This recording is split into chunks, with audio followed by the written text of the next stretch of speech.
Silchar news 24 এ আপনাদেরকে স্বাগতম জানাই। আজ হলো 8 মে বুধবার। আজকের কয়েকটি বিশেষ গুরুত্বপূর্ণ খবর নিয়ে আসলাম। আজকের প্রথম খবরটি হলো আমাদের আসামে সম্পূর্ণভাবে বাল্য বিবাহ বন্ধ করে দেওয়া হয়েছে। যদি কেউ বাল্য বিবাহ করে অথবা বাল্য বিবাহ করায় তাহলে তাদেরকে পক্সো আইনের অধীনে গ্রেফতার করা হবে। আসাম সরকারের তরফ থেকে কড়া নির্দেশনা দেওয়া হয়েছে। এবার খবর এসেছে আমাদের আসাম সরকারের পর রাজস্থান সরকারের তরফ থেকে পদক্ষেপ নেওয়া হয়েছে। রাজস্থানেও সম্পূর্ণভাবে বাল্য বিবাহ বন্ধ করা হবে বলে খবর এসেছে। এরপরের খবরটি হলো গতকাল আমাদের আসামে লোকসভা নির্বাচনের তৃতীয় পর্যায়ের ভোট গ্রহণ সম্পূর্ণ হয়েছে। এবার খবর এসেছে রাজ্যে লোকসভা নির্বাচনের তৃতীয় পর্যায়ের ভোট গ্রহণে 60% অধিক ভোটাররা ভোটদান করেছে। খবর অনুযায়ী একাংশ লোকেরা জানিয়েছে এবার আগের তুলনায় ভোটদান করা লোকেদের সংখ্যা অনেকটাই কম রয়েছে। এবার অনেক ভোটাররা ভোটদান করেছেন না বলে খবর এসেছে। এরপরের খবরটি হলো পাকিস্তানেতে বর্তমান সময়ে 1 লিটার দুধের মূল্য রয়েছে 210 টাকা। পাকিস্তানেতে বর্তমান সময়ে খাদ্য সামগ্রী এবং অন্যান্য বস্তুর মূল্য বৃহৎ আকারে বৃদ্ধি পেয়েছে। মূল্য বৃদ্ধি নিয়ে পাকিস্তানেতে বর্তমানে হাহাকার সৃষ্টি দেখা দিয়েছে। বর্তমান সময়ে আমাদের ভারতেও মূল্য বৃদ্ধির সংখ্যা অনেকটাই বৃদ্ধি পেয়েছে। ভারতেও যেভাবে বস্তুর মূল্য বৃদ্ধি হতে চলেছে আগামী 5 বছরের মধ্যে ভারতেও পাকিস্তানের মতো অবস্থা হতে পারে বলে খবর এসেছে। এরপরের খবরটি হলো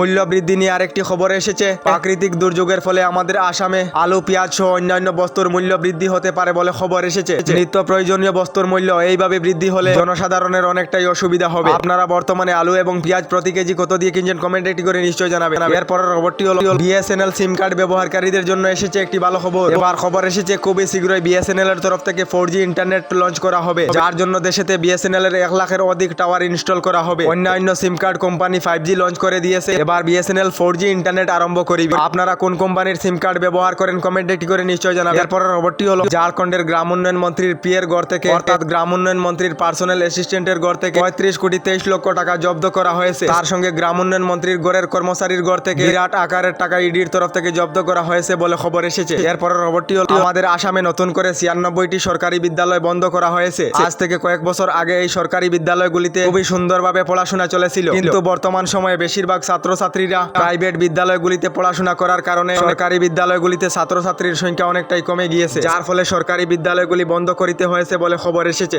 এরপরের খবরটি হলো আমাদের কাছাড়ের ডলু চা বাগিচায় নতুন একটি বিমানবন্দর স্থাপন করার কথা ছিল। হয়তো চা বাগিচা ভেঙে বড় একটি বিমানবন্দর স্থাপন করা হবে। এবার খবর এসেছে কাছাড়ের এই বড় বিমানবন্দর স্থাপন করার জন্য উচ্চতম ন্যায়ালয়ের তরফ থেকে স্থগিত রাখা হয়েছে। এরপরের খবরটি হলো আজ আবার শিলচর গুয়াহাটি সহ বেশ কিছু ট্রেন বন্ধ।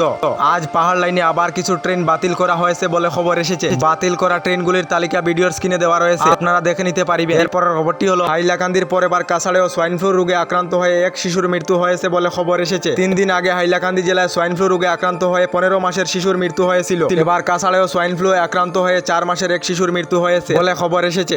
আমাদের ডেইলি খবরগুলি ভালো লাগলে আমাদের ভিডিওতে লাইক দিয়ে চ্যানেলটিকে সাবস্ক্রাইব করে নেবেন।